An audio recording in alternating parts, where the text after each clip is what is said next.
नमस्कार मित्रमैत्रिणींनो, जर तुम्हाला आपल्या चॅनलवरच्या कथा आवडत असतील तर लाईक करत जात जा आणि चॅनलला सबस्क्राईब करून बाजूची घंटी दाबा आणि ऑलवर सेट करा, म्हणजे जेव्हा जेव्हा मी नवीन व्हिडिओ किंवा कोणतीही नवीन पोस्ट अपलोड करेन तेव्हा ती सगळ्यात आधी तुमच्यापर्यंत पोहोचेल। धन्यवाद। तर वळूया आपल्या कथेच्या पुढच्या भागाकडे। ते मला काही माहीत नाही, मला आज तू भरवणार आहेस बास, नाहीतर मी नाही जेवणार, अँड दॅट्स फायनल, तो हट्ट करत बोलला। पण आधी ती आता काकुळतीला येत बोलली, I don't know anything sweetie, I want you to feed me with your hands please, I will wait for you, तो बोलला। तिच्या हाताने जेवण्यासाठी तिची आज वाट पाहील असं म्हणत होता तो। आता पुढे संध्याकाळ झाली होती आणि युविका तिच्या रूममध्ये इकडून तिकडे फेऱ्या मारत होती। तिच्या मनात एकच विचार सुरू होता, आधीला स्वतःच्या हाताने कसं भरवायचं। अरे यार, हा आधी पण ना, माझ्यासाठी सोपं आहे का हे? मला तर खूप आवडेल त्याला स्वतःच्या हाताने भरवायला, पण कसं? कोणत्या नात्याने मी त्याच्या बेडरूममध्ये जाऊ आणि आंटीना काय सांगू? ती दातात करंगळीचं नख कुरतडत विचार करत होती। इतक्यात दरवाजावर टकटक झाली आणि अक्षय आत आला।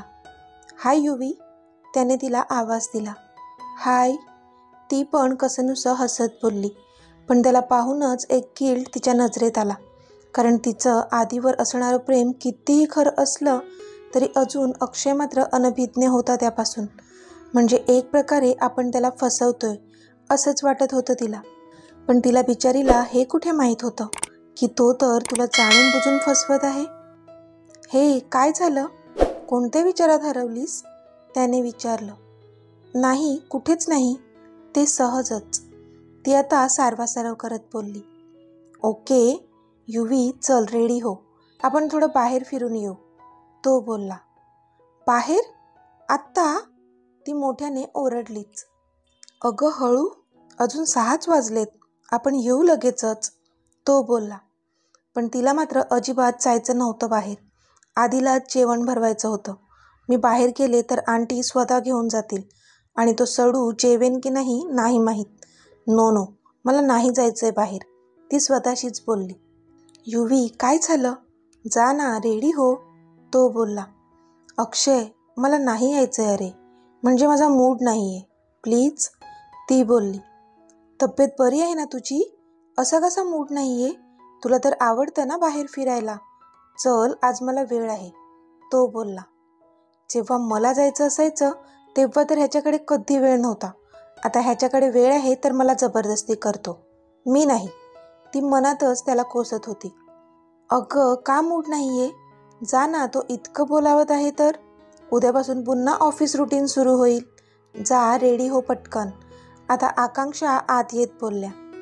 पण आत्तू, युविका इवलसं तोंड करत बोलली। आता पण बिन काही नाही, जा पाहू, आकांक्षा हसत बोलल्या। तसा आता मात्र तिचा नाईलाज झाला, तिच्या डोळ्यांसमोर आधीचा केविलवाणा चेहरा आला आणि तिला वाईट वाटलं, पण शेवटी नाईलाजानेच का होईना ती रेडी झाली आणि अक्षयसोबत बाहेर गेली। हाय, परी हसत बोलली। हे हाय परिणिती, काय झालं, सगळं ओके आहे ना? रियांश बोलला। आज संडे होता तरी परीने त्याला कॉल करून बोलावून घेतलं होतं, कालपासून तो थकला होता आणि आता आधीच्या घरून येऊन त्याच्या रूममध्ये आराम करत होता। पण इतक्यात त्याला परीचा कॉल आला होता आणि तो तिला भेटायला निघून आला होता।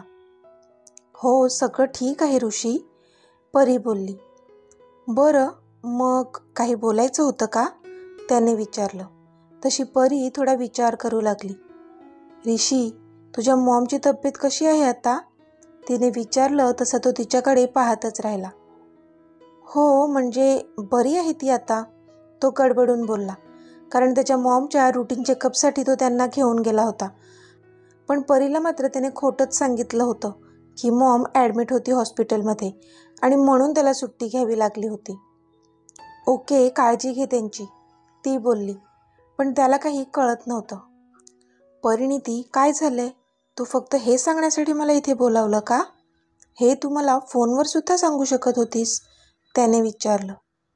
नाही, ॲक्च्युली अजून काहीतरी आहे, पण मला कळत नाही की तुला आवडेल की नाही हे, ती अडखळत बोलली. तू बोल ना, मला आवडेल का ते आपण नंतर बघू, ओके? तो बोलला. ऋषी, हे घे. परीने एक एन्व्हलप त्याच्या हातात ठेवलं. हे काय आहे? त्याने आश्चर्याने विचारलं. त्यात चेक आहे. मॉमसाठी बराच खर्च झाला ना, त्यासाठी थोडीशी मदत, माझीही. ती बोलली तसा तो तर तिच्याकडे पाहतच राहिला. त्याने ते एन्व्हलप उघडून पाहिलं तर त्यात 45,000 रुपीजचा चेक होता. तिच्या पूर्ण महिन्याचा पगार होता तो. त्याला कळलं, कारण त्याच्याच कंपनीमध्ये काम करत होती ती, म्हणून तिची सॅलरी पण माहीत होतीच त्याला. परिणिती, इतके पैसे? नाही अगं, मला खरंच गरज नाही आहे आता ह्याची. हॉस्पिटलचं बिल ऑलरेडी पे झालंय, तो बोलला. त्याला आता भयंकर गिल्ट आलं होतं की त्याने तिला खोटं सांगितलं. पण तरी कोणाकडून पैसे उसणे घेऊनच मॅनेज केलं असशील ना तू? राहू दे, हे पैसे तुला येतील कामाला, ती बोलली. पण त्याच्या तर डोळ्यात अश्रू जमा झालेले. आतापर्यंत त्याने कितीतरी मुली पाहिल्या होत्या ज्या फक्त पैशांसाठी त्याच्यासोबत होत्या, पण आज तो परीला पाहत होता, जी त्याची गर्लफ्रेंड नव्हती, फक्त फ्रेंड होती. काहीच दिवसांआधी त्यांची फ्रेंडशिप झाली होती, तरी तिने तिचा पूर्ण पगार त्याला देताना विचार पण केला नव्हता. मॉमची काळजी घे आणि काही लागल्यास मला सांग, ओके? ती बोलली. थँक्यू, तो बोलला. त्याचा आवाज थोडा जड झाला होता, इतकं त्याला भरून आलं होतं. पण तिने त्याच्या हातावर हात ठेवला. चल, मला निघायला हवं आता, ती बोलली. थांब, सोबत जाऊ, मी सोडतो तुला, तो बोलला. तशी ती त्याच्याकडे पाहत राहिली. म्हणजे मी रियान सरांची गाडी घेऊन आलोय, तुला घरापर्यंत सोडतो तुझ्या, तो बोलला. तशी ती पण ओके बोलली. मग दोघेही तिथून निघाले. आधी आता झोपून उठला होता. तो बेडवरून उठतच होता की दरवाजातून त्याची आजी आली. हे माझ्या पनीर टिक्का, हे काय झालं, कसं झालं? आजी काळजी करत बोलल्या. आजी त्यांच्या बहिणीकडे गेल्या होत्या, ज्या आत्ता परत आल्या होत्या. हे आजू, बरं आहे मी, इतकंही नाही लागलंय मला, डोंट वरी, तो बोलला. तू गप रे, तुझी ना नजरच काढायला हवी. थांब तू, आज तुझी नजरच काढते मी, आजी त्याला दम देत बोलल्या. तसा तो हसून गप्प झाला. त्याला माहीत होतं त्याची आजी जरा जास्तच ओव्हर पॉझिटिव्ह आहे त्याच्या बाबतीत. ओके, कर, तुला जे हवं ते कर, आधी बोलला. हो, मग करणारच आहे, आजी बोलल्या. तशी त्याने हसून नकारार्थी मान हलवली. हात दुखतो का रे, आजीने काळजीने विचारलं. थोडा थोडा, तो बोलला.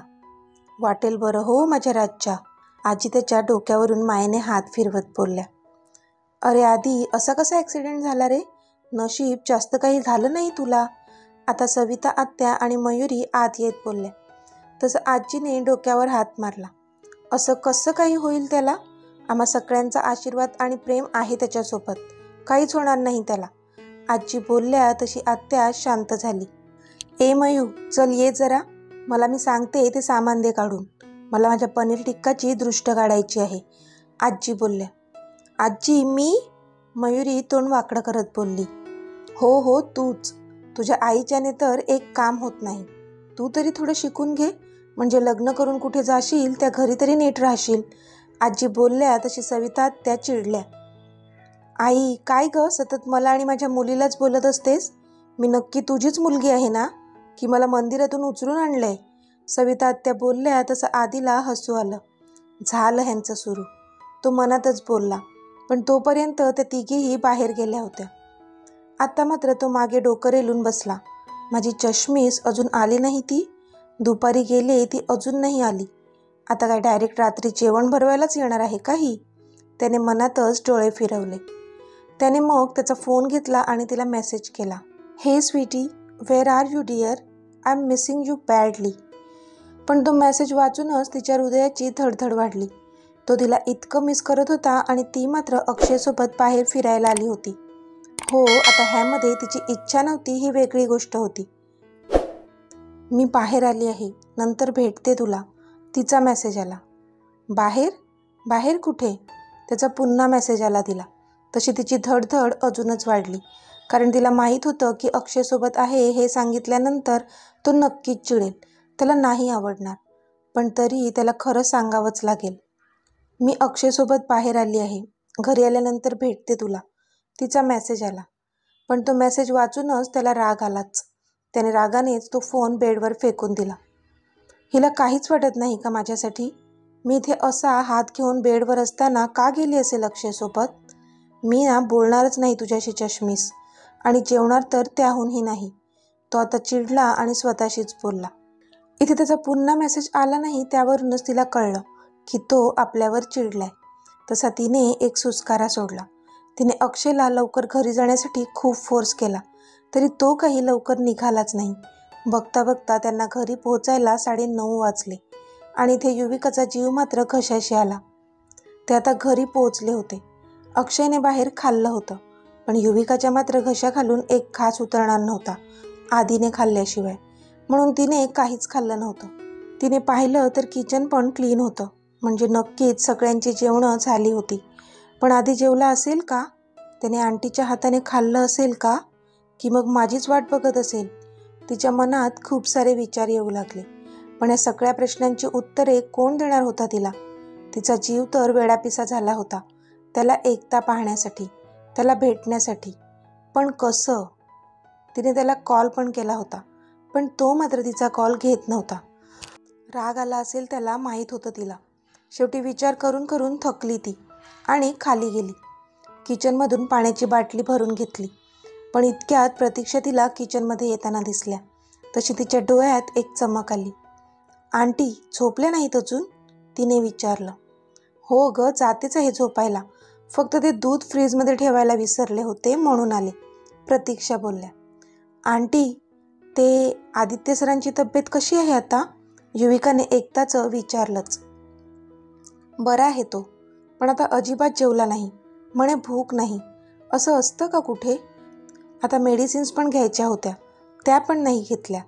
कधी कधी इतका हट्ट करतो ना हा मुलगा, प्रतीक्षा वैतागून बोलल्या. पण युविकाला मात्र खूपच वाईट वाटलं, कारण तो बोलला होता मी जेवणार नाही, आणि खरंच तो जेवला नव्हता. तिला आता स्वतःचा जास्त राग येत होता. पण आंटी, असं कसं जेवले नाहीत ते? त्यांनी जेवायला हवं, ती बोलली. अगं हो ना, तो बोललाय की रात्री भूक लागली तर जेवेन, म्हणून प्लेट तिथेच ठेवून आली आहे मी. पण आता हाताला फ्रॅक्चर आहे तर कसा जेवणार आहे हा? पण म्हणाला मी करेन मॅनेज. आता कसा मॅनेज करतो देवालाच ठाऊक. मी झोपते रूममध्ये बोलले तरी नाही बोलतो, त्याला त्याची प्रायव्हसी जास्त प्रिय असते, प्रतीक्षा बोलल्या. ओके आंटी, नका काळजी करू, जेवतील ते. गुड नाईट, ती बोलली. तशा प्रतीक्षा पण तिला गुड नाईट बोलून निघून गेल्या. युविका आता तिच्या रूममध्ये आली होती. तिने घड्याळात पाहिलं तर आता 10:30 वाजले होते. तिने हातात फोन घेतला आणि पुन्हा एकदा आधीचा नंबर डायल केला, पण नव्हता उचलत तो. सडू, किती चिडतो यार, एकदा ऐकून तरी घे माझं, युविका चिडूनच स्वतःशी बोलली. पण आता तिला त्याची काळजी पण वाटत होती, कारण तो जेवला नव्हता. ती तशीच इकडून तिकडे फेऱ्या मारत होती. आता पुन्हा तिने घड्याळात पाहिलं तर 11 वाजले होते. तशी ती हळूच तिच्या रूममधून बाहेर पडली. आता घरातल्या सगळ्या लाईट्स ऑफ झाल्या होत्या. तिने इकडे तिकडे नजर फिरवली. सगळ्या रूम्सची दारं बंद होती. तशी ती हळूहळू पावलांचा आवाज होणार नाही अशी चालत त्याच्या रूमजवळ गेली. तिने हळूच त्याच्या रूमचं दार उघडलं आणि त्याच्या रूममध्ये शिरली ती. तिला माहीत होतं त्याने लॉक केलं नसेलच, पण बेडवर कोणीच नव्हतं. तिने पूर्ण रूमभर नजर फिरवली, पण तो दिसला नाही तिला. मग तिची नजर बाल्कनीमध्ये गेली, तर तिथे तिला त्याची पाठमोरी आकृती दिसली. तशी ती बाल्कनीच्या दिशेने चालत गेली. तो बाल्कनीमध्ये रेलिंगला पकडून उभा होता आणि बाहेर पाहत होता. आधी, तिने त्याला आवाज दिला. तसं त्याने वळून मागे पाहिलं तर ती त्याच्या समोर हसत उभी होती. तिला पाहून त्याला आनंद झाला होता, कारण त्याला खात्री होती की ती नक्की येईन आणि तिचीच वाट पाहत तो तिथे उभा होता. पण सध्या त्याला राग आला होता तिच्यावर म्हणण्यापेक्षा अक्षयवर राग होता त्याचा. म्हणून तो काही बोलला नाही आणि रूममध्ये जाऊ लागला. पण तिने पटकन त्याचा डावा हात पकडला आणि थांबवलं त्याला. आय एम सॉरी ना, ती केविलवाण्या चेहऱ्याने त्याच्याकडे पाहत बोलली.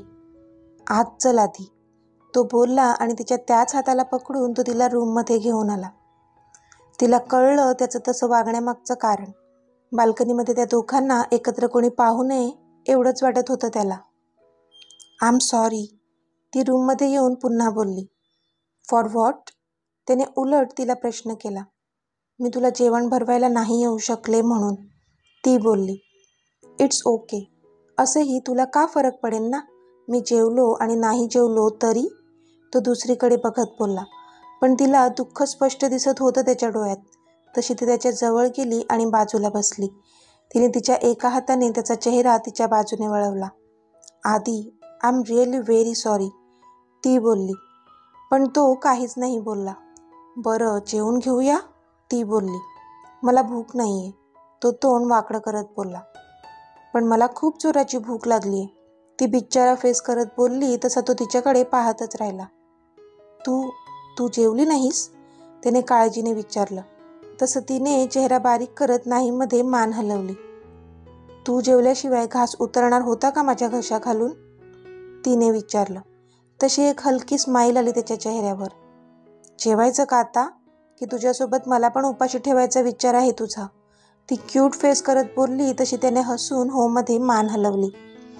चल आ कर, ती बोलली आणि चपाती भाजीचा एक घास तिच्या तोंडाजवळ नेला. तसा त्याने तिचा तोच हात फिरवला आणि तिच्या तोंडाजवळ नेऊन तिलाच तो घास भरवला. तिचे मात्र डोळे भरून आले. तिने पण तो घास आनंदाने खाल्ला आणि मग दुसरा घास त्याला भरवू लागली. पण त्याने मात्र तिचा पूर्ण हातच त्याच्या तोंडात घेऊन तिची सगळी बोटं चोखू लागला तो. तशी त्या जिभेच्या स्पर्शाने तिच्या शरीरात मात्र 1000 व्होल्टचा करंट धावून गेला. तिने पटकन तिचा हात बाहेर काढला. आदी प्लीज, काय करतोय? ती बोलली. कुठे काय केलं मी? तो उलट तिलाच बोलू लागला. तशी ती त्याच्याकडे डोळे बारीक करून पाहू लागली. आदी, जास्त नाटकी करू नकोस, ओके? नीट खा, नाहीतर मी नाही भरवणार तुला, ती बोलली. Okay, as you wish. पण मी तर असंच जेवणार. तुला नसेल भरवायचं तर तू एकटी जेवून घे, तो बोलला. कारण त्याला 1000% गॅरंटी होती की त्याला भरवल्याशिवाय ती काही इथून जाणार नव्हतीच. एक तर त्याच्या स्पर्शाने तिची शुद्ध हरवली होती आणि तो आहे की ऐकत नव्हता, नुसता हट्ट करत होता. शेवटी तिने त्याला सगळं जेवण भरवलं. पण प्रत्येक वेळी तो तिची बोटं चोखत होता आणि तिला एका वेगळ्याच दुनियेत नेत होता. आता दोघांचंही जेवण झालं होतं. तिने त्याला त्याची मेडिसिन्स पण दिली होती. Sweetie, your taste is so sweet, thank you, तो बोलला. तसा तिच्या पोटात गोळा आला. कारण तो कशाबद्दल बोलत होता चांगलंच कळत होतं तिला. तिच्या चेहऱ्यावर पण एक स्माईल आली. Good night and take care, ती बोलली आणि जाऊ लागली. इथून जाण्याशिवाय गत्यंतर नव्हतं. नाहीतर हा त्याच्या शब्दानेच जीव घेत होता तिचा. इतकी तिची चलबिचल वाढली होती. पण तोच त्याने तिला आवाज दिला, स्वीटी. तसे तिने डोळे मिटले. त्याचं तिला स्वीटी म्हणून हाक मारणं एक वेगळीच फिलिंग देऊन जात होती तिला. तिने त्याच्याकडे पाहून विचारलं. कम. तो त्याची 4 बोटं स्वतःजवळ हलवून तिला त्याच्याजवळ बोलवत होता. तशी ती हळूहळू त्याच्याजवळ चालत आली आणि बेडवर त्याच्या बाजूला बसली. पण मनात जी हुरहुर दाटली होती त्याचं काय करणार होती ती. Yuvi, I want more love and affection, तो बोलला. तशी तिला धडकीच भरली. ती त्याला प्रश्नार्थक बघत राहिली. म्हणजे अजून काय हवं होतं त्याला हे तिच्या नजरेतून विचारत होती ती त्याला. त्याने तिला त्याच्या रूमच्या एका कोपऱ्यात लावलेल्या पेंटिंगकडे बोट दाखवलं आणि नजर खाली केली. पण ती पेंटिंग पाहूनच तिने डोळे मोठे केले. तिचे श्वास जड झाले. धडधड तर खूपच वाढली हृदयाची. कारण त्या पेंटिंगमध्ये एक यंग कपल एकमेकांना किस करत होते. तर मित्रमैत्रिणींनो, आजचा भाग तुम्हाला कसा वाटला ते मला कमेंटमध्ये सांगा. आणि जर आवडला असेल तर व्हिडिओला लाईक करा, शेअर करा आणि चॅनलला सबस्क्राईब करून बाजूची घंटी नक्की दाबा. चला तर भेटूया आपल्या पुढच्या भागात. तोपर्यंत धन्यवाद.